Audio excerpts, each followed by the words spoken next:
Chapter 50. The Siege Begins. Sarah rushed to the southeast wall with Palwan close behind, weaving through crowds of people who had gathered despite orders to stay away from the fortifications. Soldiers were trying to push ordinary folk back from the area, their voices growing increasingly urgent as the sounds of approaching conflict grew louder. The air crackled with tension as everyone sensed that the battle they'd been preparing for was finally at hand.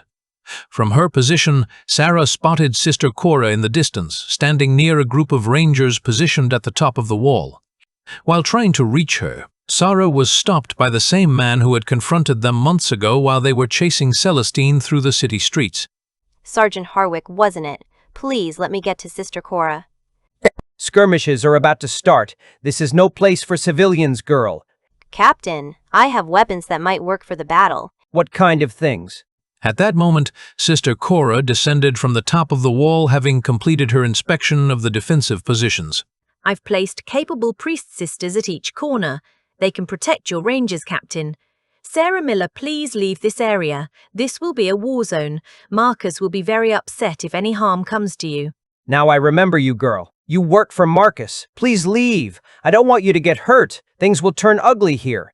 Please stop telling me what to do. If you remember, Sergeant. Get in. Captain, if you remember, I made the explosives Marcus used against General Koroth and his soldiers. Harwick's demeanor changed immediately, his military mind recognizing the value of proven weapons technology. I remember, of course. Do you have anything for us? Sarah removed her newly crafted devices from her pack, revealing an array of explosive arrows and charges that represented weeks of careful work and innovation.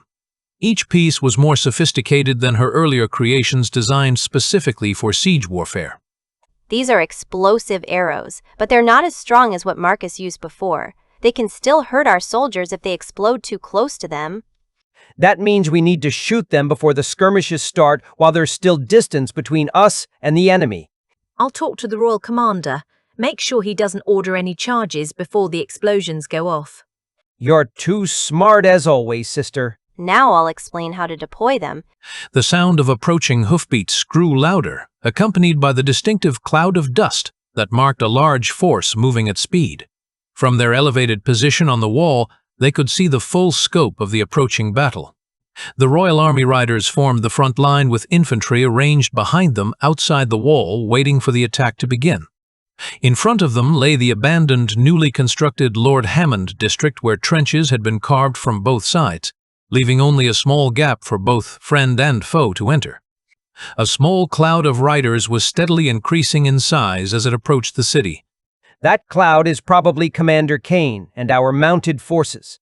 Commander Kane had set up traps in the valley and was now rushing back to the city to unbalance Malakar's army and disrupt their positions.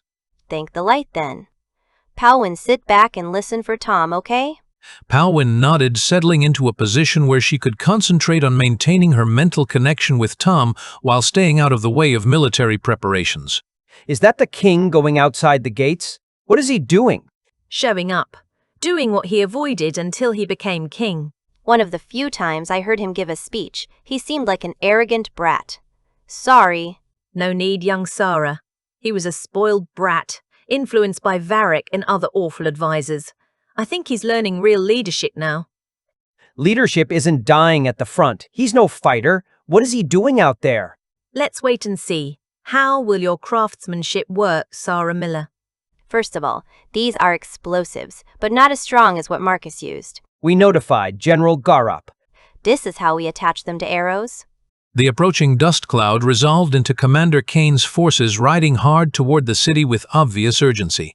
Behind them, a much larger force was beginning to appear on the horizon, the dark mass of Malakar's army in pursuit. The siege defense was about to begin in earnest, and Sarah's innovations would play a crucial role in the city's survival. But even as she prepared to help defend Drakmor, part of her mind remained focused on Marcus, Tom, and Aldrich, somewhere in enemy territory, attempting their impossible mission. The siege of Drakmor was about to commence,